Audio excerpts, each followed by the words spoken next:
Relay બેકઅપને diagram સાથે સમજાવો.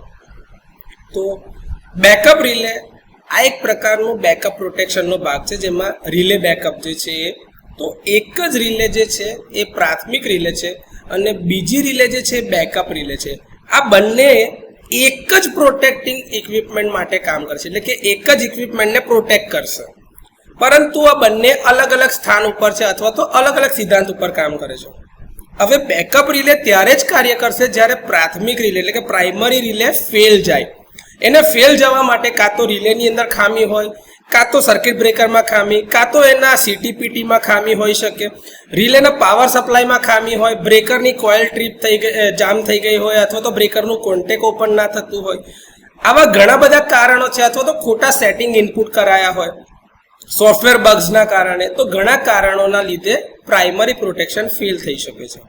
હવે આમાં બંને રિલેનો ઉપયોગ એક જ બ્રેકરને ચલાવવા માટે એટલે કે ઓપરેટ કરવા માટે થાય છે. તો બ્રેકરની અંદરમાં બે ટ્રીપ કોઇલ હોય છે. પહેલી ટ્રીપ કોઇલ જે છે એ પ્રાઇમરી રિલે સાથે કનેક્ટેડ છે અને બીજી ટ્રીપ કોઇલ છે એ સેકન્ડરી રિલે એટલે કે બેકઅપ રિલે સાથે કનેક્ટેડ છે. તો પ્રાઇમરી રિલે પહેલી કોઇલ એનર્જાઇઝ કરશે અને બેકઅપ રિલે જે છે બીજી કોઇલ એનર્જાઇઝ કરશે. તો હવે પહેલી કોઇલ એનર્જાઇઝ નહીં થઈ શકતી તે કેસની અંદરમાં બેકઅપ રિલે બીજી ટ્રીપ કોઇલને એનર્જાઇઝ કરીને બ્રેકરને ઓપરેટ કરે છે.